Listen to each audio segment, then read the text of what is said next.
வணக்கம். Next gen channel நேர்களே, நான் உங்கள் அன்பான சயின்டிபிக் வேதிக் அஸ்ட்ராலஜர் அஸ்ட்ரோ அரண்ஜி பேசுகிறேன்.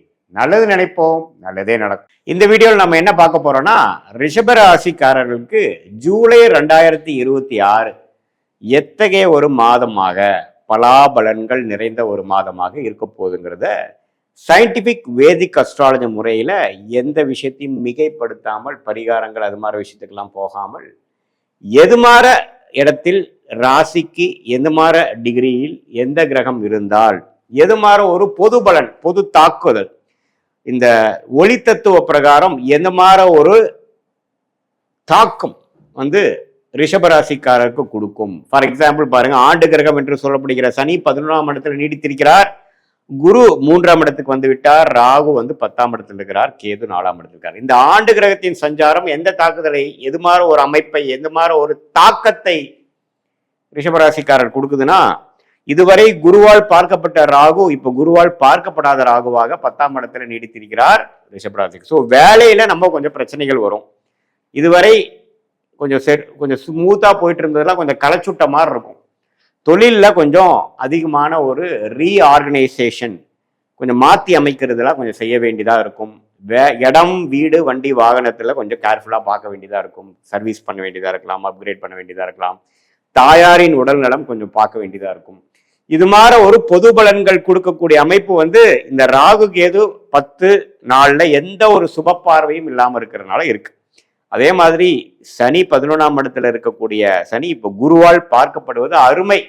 அது சனி திசை போயிட்டு இருக்கிற ரிஷபராசிக்கெல்லாம் நல்ல பலன்களை எதிர்பார்க்கலாம். இன்னுமே வரக்கூடிய லாபங்கள் அதிகமாக வரும். வேலை பளு அதிகமாக இருந்தாலும் லாபத்துக்கு குறையில்லாமல் இருக்கும். வேலையில நல்ல ஒரு ப்ரொக்ரெசிவான அமைப்புகள் இருக்கும். மாணவர்களும் நல்லா படிக்கக்கூடிய அமைப்பு அதெல்லாம் கொஞ்சம் கொடுக்கும். அதே மாதிரி குரு 3ஆம் இடத்துல 7ஆம் இடம் என்று சொல்லப்படுகிற மனைவி ஸ்தானம், கணவர் ஸ்தானம், குடும்பஸ்தானம், அந்த பங்குதாரர், நம்ம அன்றாட வாழ்க்கையில மீட் பண்ணக்கூடியவர்களை பார்க்கக்கூடிய அந்த பாவமாகிய 7ஆம் பாவத்தை குரு பார்ப்பதனால நல்லாவே நிறைய அசோசியேஷன், நிறைய இந்த பிஸ்னஸ்ல இருக்கிறவங்களுக்கு நிறைய கான்ட்ராக்ட்ஸ், நிறைய ப்ராஜெக்ட்ஸ் கிடைக்கிறது, வியாபாரம் பெறுகிறது, வேலையில் இருக்கிறவங்க, மார்க்கெட்டிங்ல இருக்கிறவங்களுக்கு நிறைய கஸ்டமர்ஸ் பார்க்கறது, சோஷியல் லைஃப் அதிகமாக இம்ப்ரூவ் ஆகிற மாதிரி, நிறைய கான்டாக்ட்ஸ் இன்க்ரீஸ் ஆகிற மாதிரிலாம் அமைப்புகள் கொடுக்கும். ஸோ இதெல்லாமே கொஞ்சம் நல்ல விஷயம்தான். இது மாதிரி கணவர் மனைவிக்கெல்லாம் கொஞ்சம் கருத்து வேறுபாடு இருக்கிறவங்களுக்குலாம் குருவின் பார்வை கொஞ்சம் நிவர்த்தியாக இருக்கும். பட் என்னதான் இருந்தாலும் ராசிக்குள்ள மாதம் முழுவதும் செவ்வாய் இருக்கிறார். ஸோ உங்களோட ரிஷபராசிக்குள்ளேயே செவ்வாய் இருக்கிறது பார்த்தீங்கன்னா கொஞ்சம் கோபதாபங்களையும் எமோஷ்னலான சில விஷயத்தையும் கொடுக்கக்கூடிய அமைப்பு இருக்கு. ஸோ அதனால கொஞ்சம் அமைதி காக்க வேண்டும். வேகம் பெருசா விவேகம் பெருசா அப்படின்னு பார்த்தீங்கன்னா விவேகமா இருக்கிறது தான் பெருசு. காரியம் பெருசா வீரியம் பெருசுன்னு பார்த்தீங்கன்னா காரியம் தான் பெருசு, வீரியம் பெருசுங்கிறதே மறந்துவிடக்கூடாது. ஏன்னா செவ்வாய் ராசிக்குள்ளேயே மாதம் முழுவதும் இருக்கும் பொழுது அப்பப்போ உங்களுக்கு டென்ஷன் ஆகக்கூடிய சிச்சுவேஷன் நிறையா இருந்தாலும் பொறுமை காக்க தவறக்கூடாது. பொறுமை காக்கலின்னா என்ன ஆகும்னா கொஞ்சம் ஆர்குமெண்ட்ஸ் ஆகும். நாம ஏதோ நினைச்சு பேசணும், அது வேற மாதிரி முடிஞ்சிருச்சுறாங்கிற மாதிரி சில அமைப்புகள் உங்களுக்கு சில பாதிப்புகளை கொடுக்கும். ஸோ அதனால கொஞ்சம் கவனமாக விவேகமாக ரிஷபராசிக்காரர்கள் இருக்க வேண்டும். அதே மாதிரி 2ஆம் இடத்துல புதன் வக்ரமாக பல வாரங்கள் 3 வாரமே இருக்கிறார். சுக்கிரன் 4ஆம் இடத்துக்கு வரார்.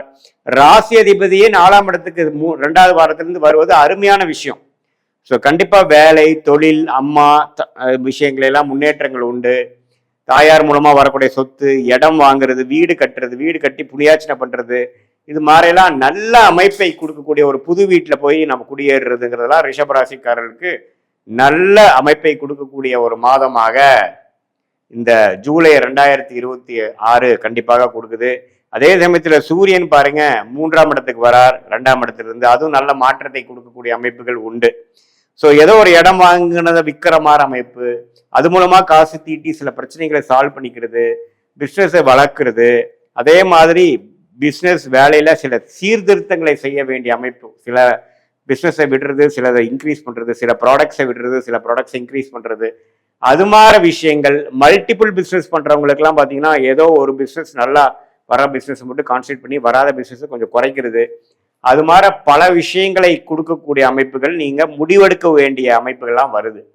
ஸோ எப்பவுமே அந்த குரு 3ஆம் இடத்துல இருந்து 7, 9, 11 பார்க்கும் பொழுது லாபம் பெறுவதற்காகவும் அடுத்த லெவல் நம்ம முன்னேறுவதற்காகவும் சில முயற்சிகளை எடுக்கக்கூடிய அமைப்புகள் கண்டிப்பாக இருக்கு. அதுல வந்து இந்த ஜூலை மாதம் வந்து நெக்ஸ்ட் வரக்கூடிய காலகட்டத்துக்கு வேணுங்கிற ஒரு அடித்தளத்தை கொடுக்கக்கூடிய ஒரு மாதமாக, அது வேலையில் இருக்கிறவங்களா இருந்தாலும் சரி, தொழில் பண்றவங்களா இருந்தாலும் சரி, படிக்கிற மாணவர்களாக இருந்தாலும் சரி, அதிக முயற்சிகள் எடுத்து அவங்க என்ன எய்ம் பண்ணாங்களோ அதை அடைவதற்காக பெரிய ஒரு முயற்சியும் உழைப்பும் போடக்கூடிய ஒரு அற்புதமான ஒரு மாதமாக இந்த ஜூலை மாதம் இருக்குங்க. ஏன்னா ராசி அதிபதி வந்து 4ஆம் இடத்துக்கு 2வது வாரத்திலே வந்துடுறார்.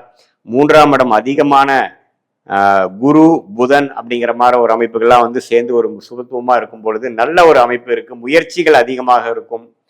சில விஷயங்கள்லாம் டக்குன்னு நடந்து முடிகிற அமைப்புகள் இருக்கு. வரவேண்டிய பணம் வரக்கூடிய அமைப்புகள், படிப்பு, இந்த technical, IT, software, social media அதுல எல்லாம் இருக்கிறவங்களுக்குலாம் நல்ல முன்னேற்றங்கள், அது மாதிரி விஷயங்கள்லாம் கண்டிப்பா இருக்கு. பட் செவ்வாய் ராசிக்குள்ள இருக்கிறதுனால இந்த கணவராக இருந்தால் மனைவி, மனைவியாக இருந்தால் கணவருக்குள்ள, அந்த குடும்பத்துக்குள்ள வந்து பேசுறதுல எல்லாம் கொஞ்சம் கேர்ஃபுல்லாக இருக்கணும். பங்குதாரர்கள் அதிகமாக இருக்கக்கூடிய நிறுவனத்தாரெல்லாம் வந்து ஓரளவுக்கு பொறுமையாக இருந்து தான் நம்மளுடைய காரியத்தை சாதிக்குமே ஒழிய, நம்ம அவுட் ஸ்போக்கனாக இருக்கிறோங்கிற மாதிரி பேசினோம்னா அது கருத்து வேறுபாடுகளை போய் முடியக்கூடிய அமைப்புகள்லாம் உண்டு.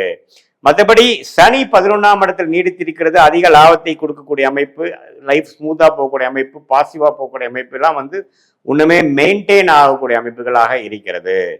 ஸோ இதுதான் பொதுவான ஒரு பலனாக ஆண்டு கிரகத்தின் சஞ்சாரமும் மாத கிரகத்தின் சஞ்சாரமும் ஜூலை மாதம் 2026 ரிஷபராசிக்காரருக்கு இருந்தாலும் இது பொதுவான பலன் என்பதை மறந்துவிடக்கூடாது. உங்களுடைய பிறந்த தேதி, பிறந்த நேரம், பிறந்த ஊரை வைத்து நாம் ஒரு அஸ்ட்ராலஜிக்கல் அப்பாயின்மெண்ட்ல பார்க்கும் பொழுது உங்களுடைய லக்னம் என்ன, நீங்க வந்து ரிஷபராசியில ரோகிணி நட்சத்திரமா, மிருகஷிர நட்சத்திரமா, கிருத்திகை நட்சத்திரமா, இப்ப என்ன தசா புக்திகள் போயிட்டு இருக்கு, தசநாதன் புக்திநாதன் உங்க ஜாதகத்துல எப்படி இருக்கார், யோகமான திசை போயிட்டு இருக்கா, அல்லது எப்போ அடுத்த வரக்கூடிய நல்ல ஒரு டைம் எப்போ வருது, எல்லாம் இப்ப பேசின அந்த கோச்சாரத்தையும் சேர்த்து வைத்து பார்க்கும் பொழுது உண்மையே துல்லியமான பலன்கள் சயின்டிபிக் வேதிக் அஸ்ட்ராலஜி முறையில டிகிரி அடிப்படையில பார்த்து எதையும் மிகைப்படுத்தாமல் நெக்ஸ்ட் வரக்கூடிய ஷார்ட் டேர்ம் ஒரு 2 to 4 months எப்படி இருக்கு, அடுத்த வரக்கூடிய லாங் டேர்ம் எப்படி இருக்கு, எது மாற வாழ்க்கை பயணங்கள் நமக்காக காத்திருக்கிறது, எந்த விஷயங்கள் நமக்கு நடக்கிற மாதிரி இருக்கு, எந்த மாதிரி விஷயங்கள் நம்மளோட கர்மால வரல, எந்த பிராப்தங்கள் இருக்கு, எந்த பிராப்தங்கள் நமக்கு சரி வராது, எந்த நேரத்தில் நம்ம இடம் மாறலாம், எந்த நேரத்தில் நம்ம வேலை மாறலாம், எந்த நேரத்தில் இந்த முடிவு எடுக்கலாம், எந்த நேரம் வரைக்கும் பொறுமையாக இருக்கணும், எந்த துறை நமக்கு லாபகமாக யோகமாக வருகிறது, எந்த மேற்படிப்பு வந்து நமக்கு கை கொடுக்கும், கல்யாணம் வந்து அமையக்கூடிய டைம் எப்போ, நம்மளுடைய திருமணம் எப்படி இருக்கு, காதல் திருமணமா அல்லது அரேஞ்ச் மேரேஜா, எது மாதிரி அமைப்புகள் இருக்கு, வெளிநாடு போகக்கூடிய யோகம் இருக்கா, அல்லது நம்ம உள்நாட்டிலே இருக்கிறதா நமக்கு திருப்தியா, நமக்கு யோகமா இருக்கா, அதே சமயத்துல நம்மளுடைய வேலைகள் வந்து அரசு சார்ந்த விஷயமா போலாமா அல்லது பிரைவேட் செக்டாரா போலாமா, எது நமக்கு யோகமா இருக்குன்னு தெரிந்து கொண்டே ஆனால் அதுக்கு தகுந்த மாதிரி திட்டங்களை நீங்கள் தீட்டி வாழ்க்கையில் எளிதில் வெற்றி பெற்று எதிர்நீச்சலே போடாமல் நம்ம கர்மா என்னவோ அதுக்கு தகுந்த மாதிரி நம்மளுடைய செயல்களை அலைன் பண்ணிட்டு அதுக்கு பிரகாரம் நம்ம வாழும் பொழுது எளிதில் வாழ்க்கையில் வெற்றி பெற முடியும் என்று சொல்ல விரும்புகிறேன். மீண்டும் மற்றொரு காணொளியில் சந்திப்போம். நன்றி, வணக்கம்.